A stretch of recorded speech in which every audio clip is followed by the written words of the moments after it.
Hello everyone. Today we're going to discuss Test 7 International Relations, Science Attack and Internal Security. So let's go through the questions. First, we're going to take 15 mark question.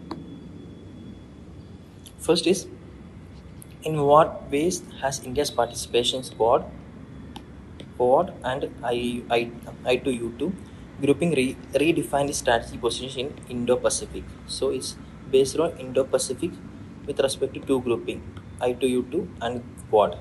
So here in this body part, first body part is how India's participation redefined in Indo-Pacific, Indo-Pacific role. Okay, and second is challenges to India's strategic challenges to India's strategic repositioning. Of course, as we know, we will give better solution or better way forward. What need to be done more?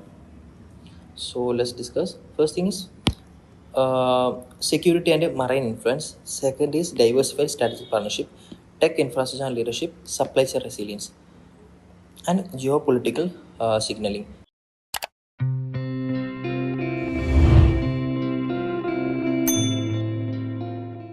So these 5 points are we are giving sufficient evidence to saying that how India's participation redefined its Indo-Pacific role. First thing we said security and marine influence. Second is diversified strategy partnership. How I2U2 strengthened India's West Asia Indo-Pacific bridge and fostering multipolar partnership beyond the traditional allies. Example: India UAE Food Corridor Initiative boosts regional supply chain resilience. Through this initiative we can say that India's participation it's redefined its Indo-Pacific role. Next is tech and infrastructure leadership. Next is supply chain resilience, how India is positioning itself as a key node in the restructured global supply chain through trusted network. Example: Quad Semiconductor Supply Chain Initiative enhance India's tech manufacturing profile. And next is geopolitical signaling. Participation signals India's commitment to upholding freedom of navigation, rule-based order, and counter coercion. Okay, so these are the 5 points given and said that how India's participation redefined its Indo-Pacific role. Second, the challenges India's face in repositioning. How? First thing first, China's strategic sensitive. India's deeper ties in Quad and I2U2 may provoke China, impacting border tension and regional stability. How? Galwan clash aftermath saw the strong Chinese opposition to Quad expansion, resource and capacity constraint. India's economic and defense budget limitation challenges its ability to match Quad restructuring ambition.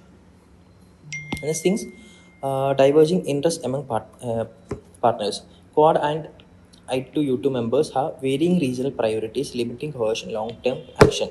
So this will challenges to India for because of especially diverging interest among partners. Next things, risk uh, or commitment. Managing overlapping forum Quad I2U2 CO BRICS can dilute the strategy focus on diplomat energy. Example: balancing ties with Iran and UAE under I2U2 is diplomatically dedicated. Diplomatically delegated. Next is limited institutionalization. Both Quad and I2U2 lack treaty. It doesn't create any formal treaty or any protocol or any obligation. So its make commitment fluid as less enforceable. Next is what need to be done. First is strengthening maritime infrastructure, enhancing strategic clarity, institutionalized grouping, boost domestic capacity, balance multilateralism with autonomy.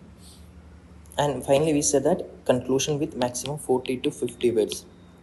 India's participation Quad and ITU2 has significantly elevated its strategic profile in the Indo-Pacific by expanding influence, deepening partnership, and countering regional homogeneous. However, to sustain this role, again, I'm saying to sustain this role, India must balance ambition with capacity, institutional commitment, and strategic autonomy, cementing its status as a key Indo-Pacific stakeholders in the evolving multipolar world. So let's go to another question.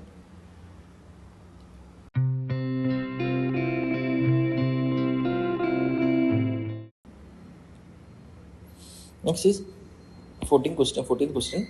As India assumed greater leadership role in the multilateral forum like G20 and BRICS, how How can he balance his strategic autonomy with the growing expectation of global leadership?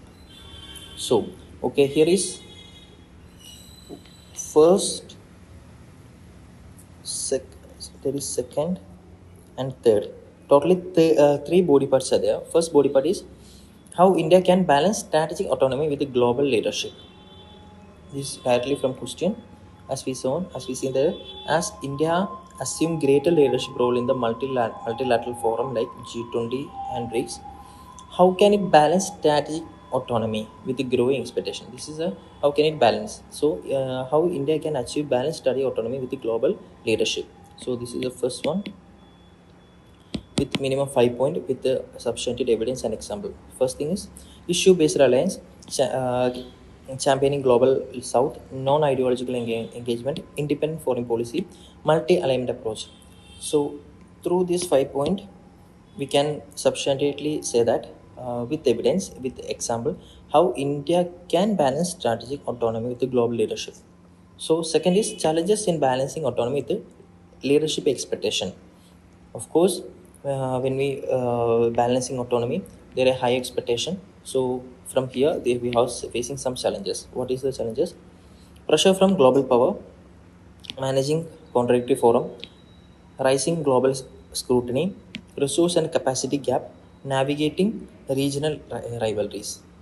So we'll take first one. Pressure from global powers. Competing demand from the West and China can challenges India's neutral stand. Managing contradictory forum. Membership in ideologically divergent group lead to policy contradiction. Rising global scrutiny. Leadership role invite criticism on domestic issues like democracy and press freedom. For this resource and capacity gap, India's economic and institutional capacity may fall short of leadership expectation, and navigating regional rivalries. Leadership may provoke rivalries like China or Pakistan in regional and multilateral settings. This may create issue. So these are the challenges. So the last part is what need to be done. So first is strengthening institutional capacity, clear global leadership vision, reform global institution, enhance economic diplomacy, balance regional engagement. So we'll take 1 point. Reform global institution. Advocate fair representation at a global south, reform in multilateral bodies. Call for UNSC reform and permanent seat demand for India and Africa. So these are the steps or measures need to be done to strengthening our capacity.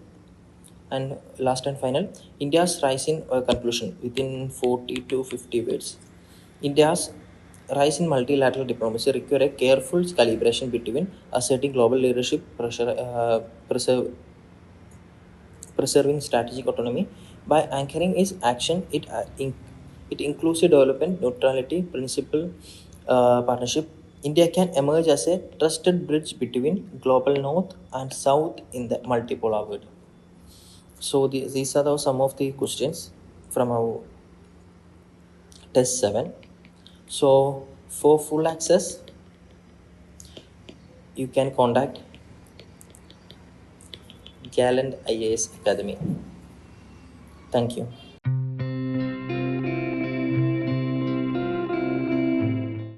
Gallant IAS, chasing your passion to ace.